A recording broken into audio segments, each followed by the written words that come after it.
വീണ്ടും ഒരു lunch packing video ആണ് കേട്ടോ. ലഞ്ച് പാക്ക് ചെയ്യുന്നതിന് മുമ്പേ നമുക്ക് ലഞ്ച് കൊണ്ടുപോകാനുള്ള ആൾക്കാരെ വിളിച്ചുണർത്തണം. കാരണം എഴുന്നേറ്റിട്ടില്ല. എഴുന്നേറ്റ് അവരെ ഒരുക്കി റെഡിയാക്കിയിട്ട് വേണം എനിക്ക് ലഞ്ച് പാക്ക് ചെയ്യാനായിട്ട്.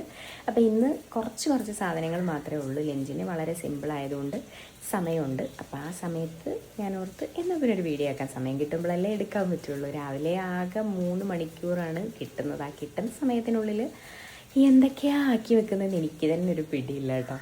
അപ്പം ഇന്നിപ്പോൾ ഇത്തിരി സമയമുണ്ട്. എന്നാൽ പിന്നെ അതൊരു ലഞ്ച് വീഡിയോ ആക്കാം, ലഞ്ച് പാക്കിംഗ് വീഡിയോ ആക്കാമെന്ന് വിചാരിച്ചു. അപ്പം നമുക്ക് ആദ്യം പോയി അയാനെ അയിമയോ ഉണർത്തണം. ഉണർത്തിയതിന് ശേഷം നമുക്ക് ഇന്നത്തെ സിമ്പിൾ ലഞ്ച് എന്തൊക്കെയാണെന്ന് നോക്കാം. അപ്പം പോയാലോ വീഡിയോയിലോട്ട്. അങ്ങനെതാ 2 പേരെ ഉണർത്തിയിട്ട് ഞാൻ വന്നതാ നമ്മുടെ പരിപാടി തുടങ്ങാൻ പോവാണ്. അപ്പം ഇന്ന് ലഞ്ചിന് നമുക്ക് സാധാ ചോറാണ് കേട്ടോ. അപ്പം ചോറ് വെച്ചു, പിന്നെ ദാ കുറച്ച് കട്ടച്ചമ്മന്തി വെച്ചു, പിന്നെ പപ്പടം വേണം എന്ന് പറഞ്ഞായിരുന്നു കേട്ടോ. പപ്പടം നമ്മൾ ഒരു പപ്പടമായിട്ടൊക്കെ എങ്ങനെ കൊടുത്തു വിടും, പൊടിക്കാതെ നിവർത്തിയില്ല. അങ്ങനെ പിന്നെ പൊടിച്ചിട്ടതാ ഒരു പാത്രത്തിലോട്ട് വെച്ച്. അടുത്തത് കറികളായിട്ട് ഇന്ന് അയാന് കടല ഫ്രൈ ചെയ്താൽ മതി. ഉമ്മച്ചി ഉണ്ടാക്കുന്ന നമ്മുടെ സ്പെഷ്യൽ കടല ഫ്രൈ ഇല്ലേ, അത് മതി എന്ന് പറഞ്ഞു. അപ്പോൾ പിന്നെ ഞാനതങ്ങ് ഉണ്ടാക്കി.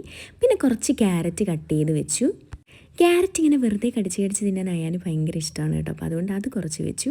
പിന്നെ ഒഴിച്ചു കൂട്ടാനായിട്ട് തൈര് ഞാൻ കുറച്ചേ വെച്ചുള്ളൂ, കാരണം അവന് ചെറിയൊരു ജലദോഷമൊക്കെ ഉണ്ട്.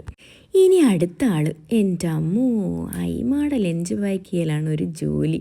പുള്ളിക്കാരിക്ക് ഒന്നും അങ്ങോട്ട് ഇഷ്ടപ്പെടത്തില്ല. പിന്നെ ഞാൻ എൻ്റെ ഇഷ്ടത്തിന് ഇത്തിരി ചോറും ഒരിത്തിരി ചമ്മന്തിയും പിന്നെ ദാ പേരയ്ക്ക ഉപ്പിലിട്ടത്, ഇത് അവളുടെ ഫേവറേറ്റാണ്. ഇത് കണ്ടാൽ പിന്നെ ഇത്തിരി ചോറ് എന്തായാലും കഴിക്കാതിരിക്കത്തില്ല.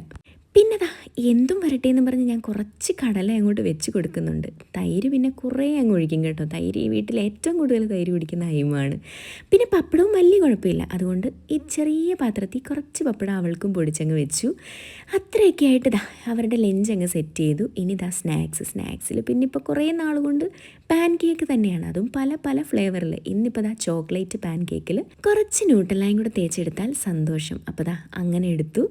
അങ്ങനെ ആണ്ട എല്ലാം ലഞ്ചും സ്നാക്സും ഒക്കെ സെറ്റ് ചെയ്തു. പിന്നെ കൂടെ നമ്മുടെ സ്ഥിരം ഗോൾഡൻ സ്പൂണും പിന്നെ വാട്ടർ ബോട്ടിലും. അങ്ങനെ ദാ വെള്ളമൊക്കെ നിറച്ച് 2 പേരെയും സന്തോഷമായിട്ട് ദാ വണ്ടിയിൽ കയറി പോവാണ് കേട്ടോ. ടാറ്റാക്കെ പറഞ്ഞ്.